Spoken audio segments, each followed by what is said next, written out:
Hello, everyone. This is Dr. Izzat, postpartum wellness expert, physical therapist, and self-love coach. The greatest love story ever heard. The love that doesn't imprison. அந்த இந்த எபிசோட்ல final reflection of the story வந்திருக்கோம். So இவ்வளோ நாள் நம்ம பார்த்த எபிசோட்ஸை அந்த ஸ்டோரியிலேருந்து நம்ம என்ன டிரைவ் பண்ணுறோம் அப்படிங்கிறத இந்த எபிசோட்ல பார்க்க போகிறோம். Why this is the greatest marriage in history. எதனால இதை வந்து இன்னைக்கும் 1400 இயர்ஸ்க்கு அப்புறமும் த கிரேட்டஸ்ட் மேரேஜ்னு சொல்றோம். Millions have fallen in love, millions have married. But எல்லா மேரேஜும் சக்சஸ்ஃபுல்லா இருக்கா? எல்லாத்துலயுமே ஹஸ்பண்ட் அண்ட் ஒய்ஃப் ஒருத்தர் ஒருத்தர் புரிஞ்சுக்கிட்டாங்களா? அந்த லவ் அப்படி ஃபார்வர்டா டிவைன் லவ்வா மாறுச்சா அப்படின்னு கேட்டீங்கன்னா மோஸ்ட் ஆஃப் த டைம் இல்ல. எல்லாருமே எங்க ஸ்டக் ஆயிருவாங்க அப்படின்னா, இந்த அட்ராக்ஷன் ஃபேஸ் முடிஞ்ச செகண்ட் ஸ்டேஜ் வருது இல்லையா, அந்த ஸ்டேஜ்ல you know who the other person is. அந்த இடத்துல ஸ்டக் ஆயிரும். ஸ்டக் ஆன அந்த ஒரு லூப்ல மாட்டிப்பாங்க. அதுலயே வாழ்க்கைய கடைசி வரைக்கும் கொண்டு போனவங்களும் இருக்காங்க. அந்த லூப்ல இருந்து வெளியில எஸ்கேப் ஆகுறதுக்காக இன்னொருத்தரை தேடி போனவங்களும் இருக்காங்க. ஆஹ் இல்ல இதுல இருந்து எக்ஸிட் ஆகி grow ஆனவங்களும் இருக்காங்க. So purpose of the marriage அப்படி என்ன அப்படின்னு கேட்டிங்கன்னா, இந்த டிவைன் லவ் எல்லாருக்கும் ஸ்ப்ரெட் பண்றது அந்த டிவைன் லவ்வோட ஸ்டேட்ல இருக்கிறது. அப்ப டிவைன் லவ் அந்த மென்டல் ஸ்டேட்ல இருக்கணும் அப்படின்னா you need a first training. அந்த ட்ரைனிங்கை கொடுக்கறது தான் மேரேஜ். ஒருத்தர்கிட்ட நீங்க எப்படி ட்ரெயின் ஆகுறீங்களோ, அந்த லவ் எப்படி நீங்க எக்ஸ்பிரஸ் பண்றீங்களோ, எப்படி அதை இன்னொருத்தரை ஹானர் பண்றீங்களோ, அது எப்படி எல்லா சுச்சுவேஷன்லயும் மாறாம அது எப்பவும் ஒரே மாதிரி இருக்கோ, இந்த இதே லவ் தான் நம்மளை சுத்தி இருக்க எல்லாருக்குமே. That is called oneness. So unity consciousness. So அதுதான் டிவைன் லவ்னு நம்ம சொல்றோம். அப்போ முதல்ல என்ன பண்றோம், அதை ப்ராக்டிஸ் பண்றோம். நம்ம மேரேஜ்ல இருந்து தான் அதை ப்ராக்டிஸ் பண்றோம். அதுக்கப்புறம் தான் அது டிவைன் லவ் மாதிரி அதை உலகத்துக்கு கொடுக்குறோம். ஸோ எல்லாருமே நம்ம என்ன பண்ணிடுறோம், இந்த லவ் இந்த செகண்ட் ஸ்டேஜ்ல ரொம்ப ஹார்ட் ஆகும்போது வாழ்க்கையை வெறுத்து போய் love is difficult, marriage is difficult, என் ஹஸ்பண்ட் டிஃபிகல்ட், என் ஒய்ஃப் டிஃபிகல்ட்னு விட்டுரும். But actually it is not difficult, it is a stage where you have to. சில நேரத்துல பாத்தீங்கன்னா, நீங்க ஜிபிஎஸ் போட்டு கார்ல போயிட்டே இருப்பீங்க, சடனா ஒரு டர்னை விட்டுட்டீங்கன்னு வச்சுக்கோங்களேன், திரும்ப ஜிபிஎஸ் உங்களை ரீரூட் பண்ணும். ரீரூட் பண்ண ஒரு சின்ன சந்துக்குள்ள போயிருவீங்க. சின்னதா இருக்கும் அந்த ஸ்ட்ரீட்ல, 40 கிலோமீட்டர் மேல போகவே முடியாது. பாதி வழியில பாதிக்கு மேல வழியே இருக்காது. சோ நீங்க வந்த வழியில இருந்து ஐயோ இப்படி வந்து மாட்டிக்கிட்டோமேன்னு திரும்பி போக மாட்டீங்க. என்ன பண்ணுவீங்க, அதுல இருந்து எப்படியாவது அந்த ரோட கண்டுபிடிச்சு பொறுமையாவது போய் சேர்ந்துருவீங்க. ஸோ ஒரு ஜிபிஎஸ்ல தப்பா நடக்கும்போது தப்பா நடக்கும்போது இல்ல, ஒரு அப்டக்கல் வரும்போது அதை நேவிகேட் பண்ணி போறதுக்கான மனதைரியம் நம்மளுக்கு இருக்கா இல்லையா? அதுவே ரிலேஷன்ஷிப்னு வரும்போது விட்டுட்டு ஓடி போயிடும். நான் இப்பவும் சொல்றேன், டாக்ஸிக் ரிலேஷன்ஷிப்க்கு நான் சொல்லல, நார்மல் ஹெல்தி மேரேஜ்க்கு தான் பேசிட்டு இருக்கேன். ஸோ அப்போ ஏன் இதை சொல்றேன் அப்படின்னா, டாக்ஸிக் மேரேஜ்ல நீங்க விட்டுட்டு போறது மட்டும்தான் ஒரே ஒரே சொல்யூஷன். ஸோ அதை வந்து இதுக்கு அப்ளை பண்ணீங்கன்னா அதுலேயே தான் மாட்டிட்டு இருப்பீங்க. ஸோ டாக்ஸிக் மேரேஜ்க்கு complete psychology is different. So அதை கொண்டு போய் இதில் அப்ளை பண்ணாதீங்க. ஸோ அப்ப என்ன ஆகுது, இப்ப வந்து ஸோ ஏன் இந்த மேரேஜை நம்ம இன்னமும் பேசிட்டு இருக்கோம் அப்படின்னா, it's not about two people. It becomes the model of what marriage can become when two hearts are connected through the Lord. So கடவுளை நோக்கி நடக்கிறதுக்கு, கடவுளை நோக்கி போறதுக்கு, அதாவது ஒரு ஒரு பர்பஸ், ஒரு நம்மளையும் தாண்டின ஒரு பெரிய பர்பஸ், அதுக்காக போறதுக்கான ஒரு வழியா தான் மேரேஜ அமைச்சிருக்கணும். மேரேஜ்ங்கிறது ஒருத்தரை இன்னொருத்தர் புஷ் பண்ணி கடவுள்கிட்ட எவ்வளவு நெருக்கமா ஒருத்தர் ஆக்க முடியுமோ அதை செய்யறதுதான் மேரேஜ். அப்போ ஒருத்தருக்கு லவ் கொடுக்கும் போது மட்டும்தான் உங்களுக்கு மத்தவங்களுக்கு எப்படி லவ் கொடுக்கணும்ன்றது தெரியும். அதை கொடுக்கலன்னா எப்படி தெரியும்? It's a chapter. இப்ப நம்ம லைஃப்ல 12 கேட்டகரிஸ் ஆஃப் லைஃப் இருக்குன்னு வச்சுக்கோங்களேன். ஒண்ணு family, health, fun, entertainment, career, business, இந்த மாதிரி 12 கேட்டகரி இருந்தாலும் அதுல ஒரு கேட்டகரி ரிலேஷன்ஷிப். அப்ப ரிலேஷன்ஷிப்பை கத்து கொடுக்குற இந்த ஒரு சாப்டர், இந்த ஒரு புக்கை நீங்க ரிஜெக்ட் பண்ணிட்டு உங்க லைஃப்ல சக்சஸ பார்க்க முடியாது. ஏன் அப்படின்னா எல்லா என்லைட்டட் பர்சனுக்கும் ஒரு விஷயம் எல்லாத்தையும் முடிச்சதுக்கு அப்புறம் கடைசியா வர்றது ரிலேஷன்ஷிப் தான். ஸோ நீங்க இதை சக்சஸ்ஃபுல்லா நீங்க வந்து ஒரு ஹியூமனா கம்ப்ளீட் ஆகணும் அப்படின்னா அது எப்ப ஆகுது அப்படின்னா ஒருத்தருக்கு உங்களால லவ் கொடுத்து திருப்பி எடுக்க முடிஞ்சதுன்னா, கிவ் அண்ட் ரிசீவ், அப்பதான் ஒரு ஹியூமன் பீயா நீங்க கம்ப்ளீட் ஆகுறீங்க. நீங்க அதுக்கு எவ்வளவு வேணா டைம் எடுத்துக்கோங்க, பட் ஸ்டில் நீங்க எத்தனை ஜென்மம் எடுத்தாலும் இதுதான் இதுதான் ரூல். திஸ் இஸ் யூனிவர்சல் லா.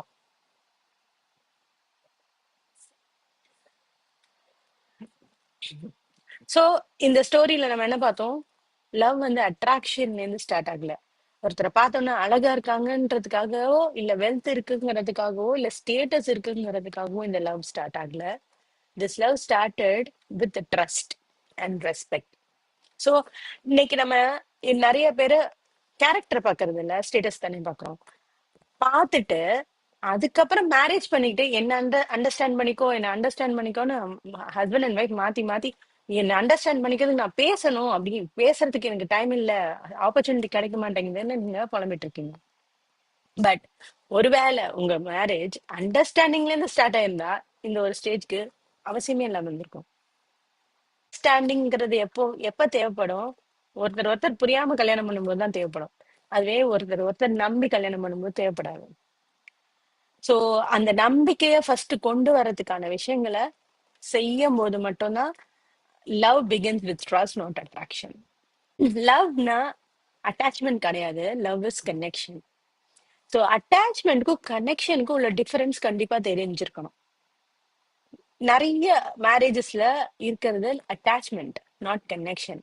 நான் ஏற்கனவே சொன்ன மாதிரி கனெக்ஷன்ங்கிறது ரெண்டு பேர் கை கோத்துட்டு ஹாப்பியா நடந்து போறதுதான் கனெக்ஷன். அட்டாச்மெண்ட்ங்கிறது ஒருத்தர் மேல இன்னொருத்தர் ஏறி உட்கார்ந்துட்டு நடக்க சொல்றது அட்டாச்மெண்ட். புத்தர் எல்லாருக்கும் தெரியும். புத்தர் வந்து போதி மரத்துக்கு கீழே உட்கார்ந்ததுப்பாதான் ஞானம் கிடைச்சதுன்னு சொல்லுவாங்க. ஆக்சுவலி அவர் அந்த இடத்துல உட்காரும் போது இஸ் ஃப்ரஸ்ட்ரேட்டட். என்னென்னமோ ட்ரை பண்ணி பார்த்துட்டு எதுவுமே நடக்கலைன்னு அமைதியா வந்து அந்த மரத்துக்கடியில உட்கார்றாரு. மரத்துக்கடியில உட்கார்ந்த உடனே அவருக்கு நிறைய ஐடியாஸ் வருது. இந்த புக்ல அழகா சொல்லியிருக்காங்க. பட் ஆசைங்கிற வேர்டு தான் நம்மள கன்ஃபியூஷனுக்கு கொண்டு போகுது.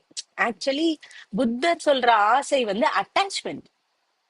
எந்த ஒரு பொருளா இருந்தாலும், எந்த ஒரு விஷயமா இருந்தாலும் அதுல அட்டாச்மெண்ட் வைக்காதீங்க, கனெக்ட் ஆகுங்க. அததான் புத்தர் இத்தனை வருஷமா நம்மளுக்கு சொல்லியிருக்காரு. எனக்கு இப்பதான் புரிஞ்சுச்சு. சொல்றாரு, ஆசையே துன்பங்களுக்கெல்லாம் காரணம் அப்படின்னு சொல்றாரு. அத அவர் வந்து உணர்வு பூர்வமா புரிஞ்சுட்டு மத்தவங்களுக்கு சொல்றாரு. ஆனா நான் சொல்றது என்னன்னா, ஆசைங்கிற வேர்ட எடுத்துட்டு அட்டாச்மெண்ட்னு போடுங்களேன், இது உடனே புரிஞ்சிடும். ஆசைங்கிறத விட பற்றுன்னு சொல்லலாம். ஏன்னா ஆசைப்படாம இருக்க முடியாது. சோ அப்ப புத்தர் சொன்னது என்ன? அட்டாச்மெண்ட்ல இருந்து வெளியில வாங்கன்னு. நான் இப்ப ரீசெண்டா ஒரு ரீல் பார்த்தேன். ஒருத்தர் ஃபிளட்ல மாட்டிக்கிட்டாரு. அவர் எல்லாரும் ரெஸ்கியூ பண்றதுக்கு ரெஸ்கியூ டீம் வந்து வர சொல்றாங்க. அவரு கார் ஓட்டிட்டு இருந்தாரு. திடீர்னு பிளாஷ் ஃபிளட் வந்ததுனால அந்த காரை விட்டு அவர் எப்படியோ வெளியே வந்துட்டார். ஆனா அந்த காரை பிடிச்சிக்கிட்டு விட மாட்டேங்கிறாரு அந்த ரெஸ்கியூ டீம். அதனால அந்த காருக்கும் சேர்த்து கயிறு எடுத்து போடுறாங்க. அந்த அந்த காரை பிடிச்சி இழுத்துக்கிட்டே அவரை கயிறை பிடிச்சிக்கிட்டு நடந்து வர்றாரு. So that is called attachment. அது இல்லைன்னா நான் இல்லை அப்படின்னு நினைக்கிறது அட்டாச்மெண்ட். கனெக்ஷன்ங்கிறது gives you charge, gives you energy. attachment takes energy. இப்போ பாராசைட் ஒண்ணு வயிற்றுக்குள்ள இருக்குன்னு வச்சுக்கோங்களேன். அது என்ன பண்ணும்? நீங்க தான் ஹோஸ்ட் அதுக்கு. அது என்ன பண்ணும்? வயிற்றுக்குள்ள இருந்து நீங்க சாப்பிட்ற எல்லா நியூட்ரிஷனையும் அது சாப்பிட்டுட்டே இருக்கும். நீங்க சாப்பிட்றத நிறுத்தினா அதுக்கு ஃபுட் எனர்ஜி கிடைக்காது. So that is attachment. கனெக்ஷனுங்கிறது நீங்க போனை கனெக்ட் பண்ணி சார்ஜ் பண்ற மாதிரி. It gives you energy, it makes you thrive. Connection. So attachment என்ன பண்ணும்? உங்களை மற்றவங்களை கண்ட்ரோல் பண்ண வைக்கும், மற்றவங்களோட ஃப்ரீடமை பிடிங்கிரும், எப்பவும் ஃபியர்லயே இருக்கும். இப்போ அந்த பாராசைட்டுக்கு இந்த ஹோஸ்ட் இல்லைன்னா ஃபுட் இல்ல, ஃபுட் கிடைக்கலன்னா அது செத்து போயிருங்கிற ஒரு செல்ஃபிஷ் நோக்கத்துக்காக இந்த ஹோஸ்ட் வாழணும்னு நினைக்கும்.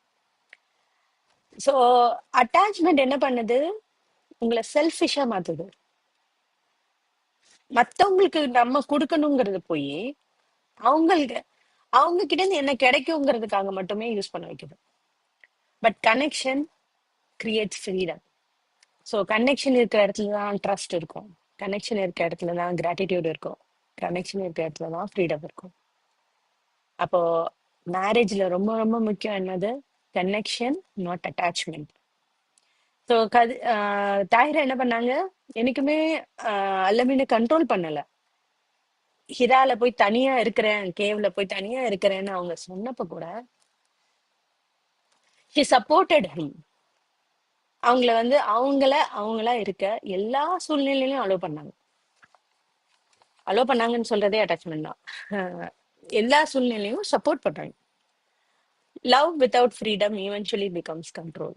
ஸோ ஃப்ரீடம் இல்லாத லவ் என்ன ஆயிடும்? கண்ட்ரோல் ஆயிடும். Love with trust become peace. So emotional safety வேணும் அப்படின்னு எல்லாரும் ஆசைப்படுவோம். முக்கியமா women needs emotional safety. Men needs physical intimacy. So இப்போ அதுக்கு ரெண்டுத்துக்குமே என்ன வேணும்? ரெஸ்பெக்ட் வேணும். ஒருத்தர் ரெஸ்பெக்ட் பண்ணலன்னா இது ரெண்டுமே கிடைக்காது ரெண்டு பேருக்கும். A home becomes peaceful when both husband and wife feel honored. ஒருத்தர் ஹானர் பண்ண போது மட்டும்தான் ரெஸ்பெக்ட் நிலைச்சு நிக்கும். நான் செக்யூரா இருக்கிறதுக்கு மத்தவங்களுக்கு கண்ட்ரோல் பண்றது, it's not respect. I don't have to win every argument. ஒரு ஆர்குமெண்ட் வருதுன்னா நீ சரி, யாரு ரைட்டு அப்படின்னு வரப்பவே அந்த இடத்துல ரெஸ்பெக்ட் செத்து போகுது, லவ் செத்து போகுது. ஸோ யாரு கரெக்ட்ன்றது, என்ன ப்ராப்ளத்தை நம்ம சால்வ் பண்ண போறோம் அப்படின்னு நினைச்சோம்னா that is respect. So respect என்ன பண்ணும்? ஒரு டிபெண்ட் உருவாக்காது. Respect makes people to remind fully themselves. நீங்களா அவங்களா இருக்கிறதுக்கு அலோ பண்ணுது. மேரேஜ்னா செலிப்ரேஷன்ஸ், மேரேஜ்னா பியூட்டிஃபுல் மூமெண்ட்ஸ், மேரேஜ்னா கிஃப்ட்ஸ் அப்படி கிடையாது. ஆர்டினரி மூமெண்ட்ஸ்ல தான் உண்மையான மேரேஜ் இவால்வ் ஆகுது. ஸோ ஒருத்தர் பேசுறது இன்னொருத்தர் லிசன் பண்றது, இன்னொருத்தர் என்கரேஜ் பண்றது, ரெண்டு பேரும் சேர்ந்து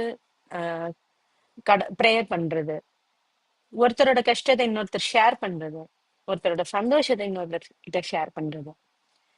இந்த மாதிரி சின்ன சின்ன மூமெண்ட்ஸ்ல தான் உண்மையான சந்தோஷம் இருக்கு அப்படின்னு புரிஞ்சுக்கிட்டோம்னா நம்ம மேரேஜ்னா பெருசு பெருசா எதிர்பார்க்கறத விட்டுட்டு அந்த சின்ன மூமெண்ட்ஸ்ல ஃபுல்ஃபில்டான லைஃபை வாழ முடியும்.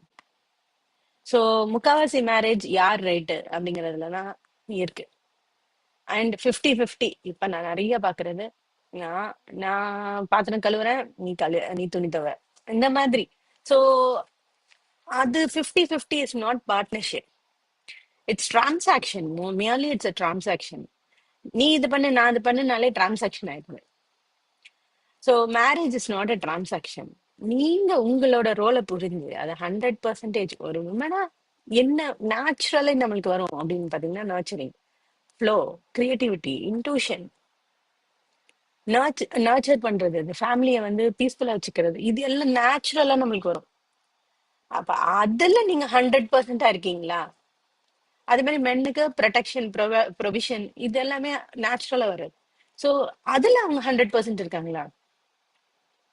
அவங்க மென்னுனா என்ன நேச்சரோ அதை 100% கொடுக்கறதும், உமன்னா என்ன நேச்சரோ அதை 100% கொடுக்கறதும் தான் real partnership in marriage.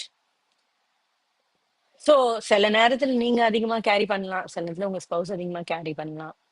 So it is not equal. It's not going to be equal on all days.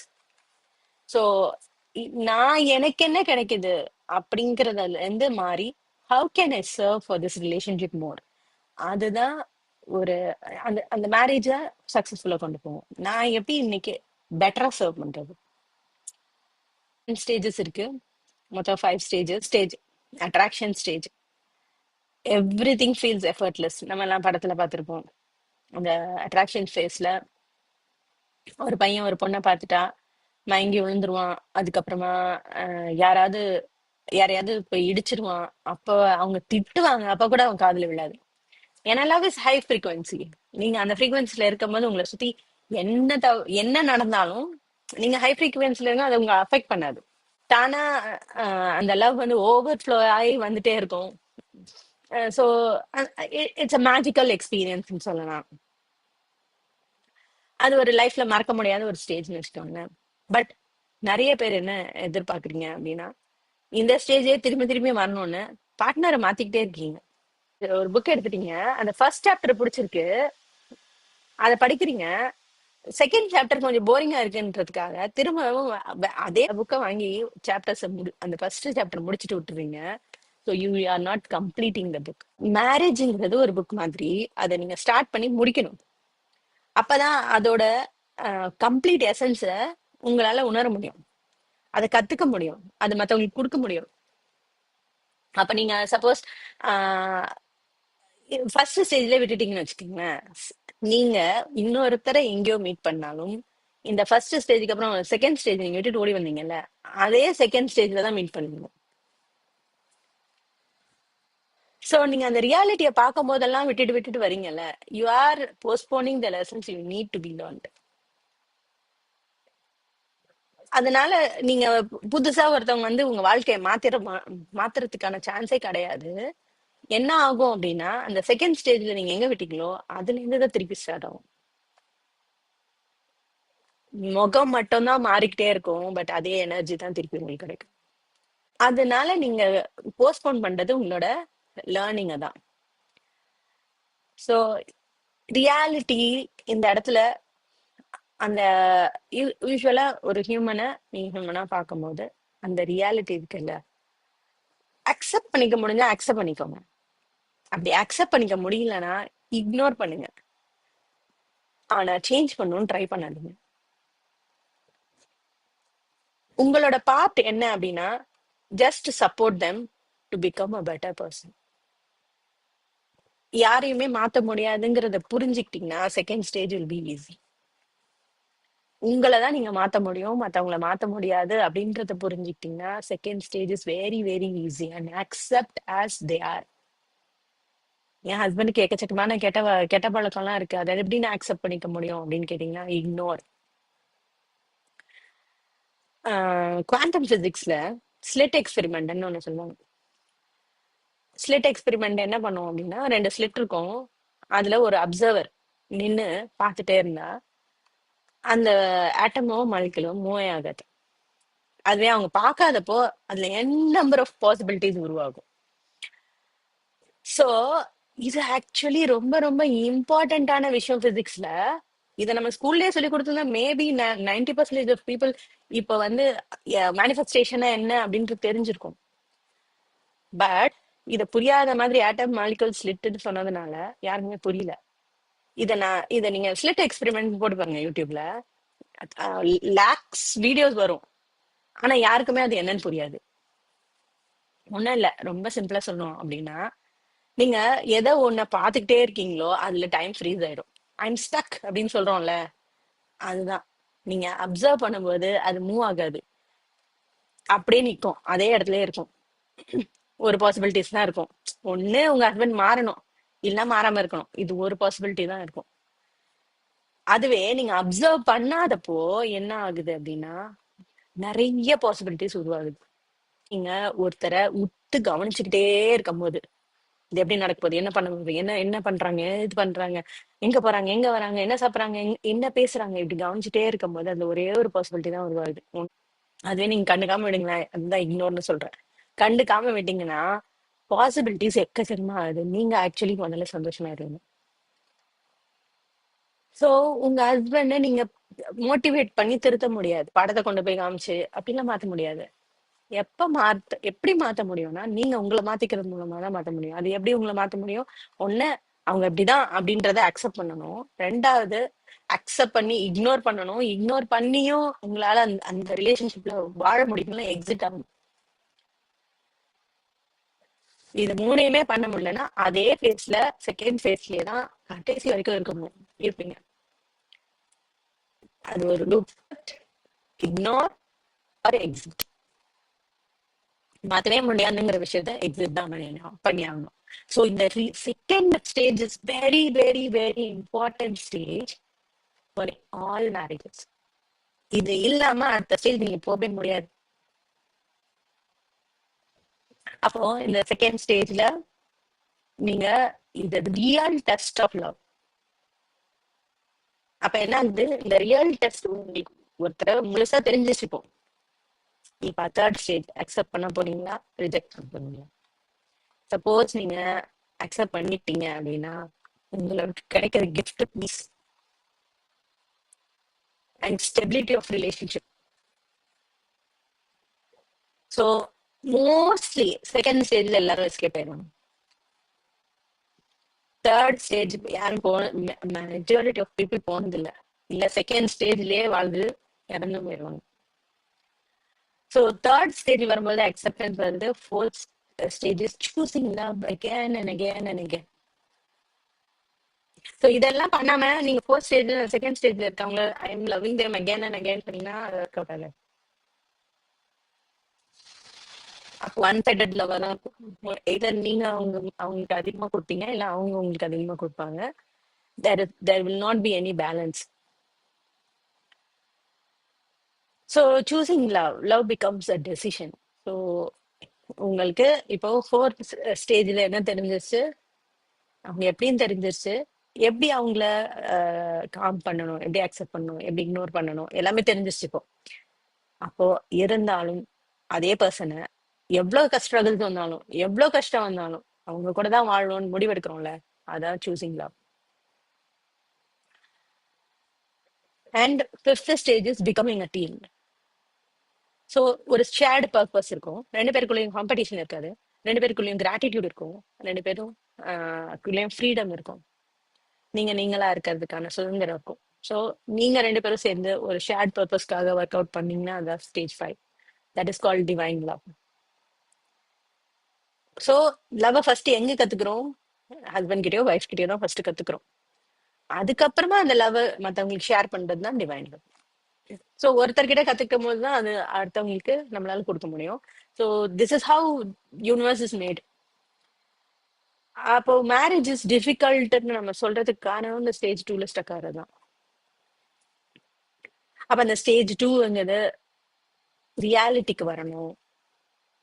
எல்லா மனுஷங்களும் இப்படிதான் இருப்பாங்க, என் புருஷன் மட்டும்தான் என் ஒய்ஃப் மட்டும் தான் இப்படி இருக்காங்கன்னு நினைக்காம எல்லா மனுஷங்களும் இப்படிதான் இருப்பாங்க, அப்ப நான் எப்படி இருப்பேன் அப்படின்னு நீங்க யோசிக்க ஆரம்பிச்சீங்கன்னா you will get the answers.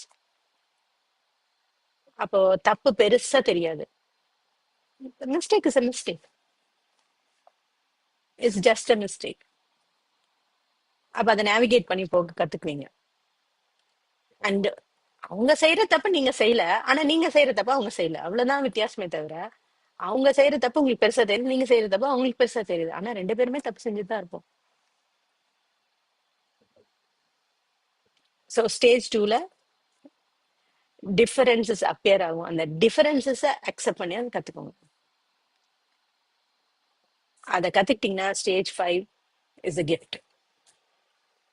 Perhaps love has not disappeared. It is simply asking us to grow. இப்போ லவ் என்ன பண்ணுது, ஸ்டேஜ் 2ல நீ மெச்சூர் ஆகு. Now marriage is no longer about me, it becomes us. Shared life, shared mission, shared journey toward the Lord. So love doesn't begin with romance. It started with peace, deep affection, mercy. ஒருத்தருக்கு மேல இன்னொருத்தர் என்னைக்கும் கருணையோட இருக்கிறது மேரேஜ்ல third stage. So இதெல்லாம் என்ன ஒரு நாள் நைட்ல வந்துருமா? இப்ப நான் சொல்லிட்டேன் உடனே நீங்க போய் ட்ரை பண்ணீங்க ஃபர்ஸ்ட் வீக்லயே வந்துருமான்னு கேட்டீங்கன்னா இல்ல. It need lots of practice. நீங்க ஒரு தடவையும் ப்ராக்டிஸ் பண்ண பண்ண பண்ணதான் அது டீப்பன் ஆகும். Qualities cultivated over years. So லவ்ங்கிறது எந்தார ஒரு விஷயம் இல்ல, it's a continued process. I found love, real love is not something you find, it's something you build together. Love is what you build together. Every conversation, every apology, every act of gratitude, every sacrifice, every prayer is what you build. That becomes the love. Love என்ன ஆகும்? மாறிக்கிட்டே இருக்கும். Different shapes எடுத்துட்டே இருக்கும். As you grow closer to Lord, love grows deeper. The strongest marriage is not built on beauty, wealth, status, not even on emotion alone. It's built through trust, respect, mercy, gratitude, shared purpose. ஒரு நிமிஷம் அமைதியா உட்காந்து யோசிச்சு பாருங்க. உங்க மேரேஜ்ல இதுல ஏதாவது ஒண்ணு மிஸ் ஆகுதா? இல்ல நாலுமே மிஸ் ஆகுதா? இல்ல எதுவுமே இல்லையான்னு. அப்படி இல்ல அப்படின்னா அதை திருப்பி எப்படி கொண்டு வர்றது? சோ அதை கொண்டு வரணும் அப்படின்னா ஃபர்ஸ்ட் ஆப்போசிட்ல இருக்க உங்க ஹஸ்பண்ட சேஞ்ச் பண்ணணும்னு நினைக்காதீங்க. நீங்க ஃபர்ஸ்ட் லவ்வா மாறுங்க. இது எல்லாத்தையும் உங்களுக்கு நீங்க பிராக்டிஸ் பண்ணுங்க. அதுக்கப்புறம் தான் அதை நீங்க வெளியில நீங்க பண்ண ஆரம்பிச்சிட்டாலே அது ஆட்டோமேட்டிக்கா வீட்ல எல்லாருக்கும் வந்துடும். ஆனா நீங்க பண்ணாதான் வரும். அது உண்மையா பண்ணாதான் வரும். மத்தவங்க பண்ணணும்ன்றதுக்காக பண்ண வராது. That is why after 14th century we still remember Alamein and Al Tahira. They don't have a perfect marriage. They built a faithful one. Love is not possessing other person. இன்னொருத்தரை தனக்கு சொந்தமாக்கிட்டு என்னுடையது அப்படின்னு சொல்றது லவ் கிடையாது. Love is about freedom and getting closer to the god. So இதோட அந்த greatest love story ever heard முடியுது. So இதுல உங்களுக்கு இதெல்லாம் இம்ப்ளிமெண்ட் பண்ணணும் அப்படின்னா செல்ஃப் லவ் தெரியணும். செல்ஃப் லவ் தெரிஞ்சா மட்டும்தான் இதை வாழ்க்கையில இம்ப்ளிமெண்ட் பண்ண முடியும். உங்களுக்கு நீங்க செஞ்சுக்கும் போதுதான் மத்தவங்களுக்கு கொடுக்க முடியும். மத்தவங்களுக்கு கொடுக்கும் போது தான் உலகத்துக்கு கொடுக்க முடியும்.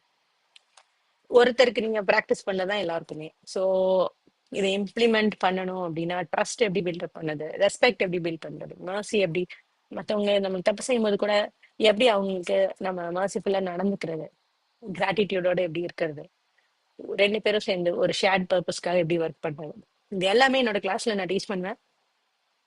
ஸோ இதெல்லாம் எப்படி செய்யறது அப்படின்னு உங்களுக்கு புரியல, தெரியல, கஷ்டமா இருக்கு, இல்ல ஆசைப்படுறீங்க செய்யணும் அப்படின்னா இமிடியேட்டா கீழே இருக்க வாட்ஸ்அப் குரூப்ல ஜாயின் பண்ணுங்க. And also initial assessment form இருக்கு, ஃபில்அப் பண்ணுங்க. Let's meet in the class. See you then. Bye bye.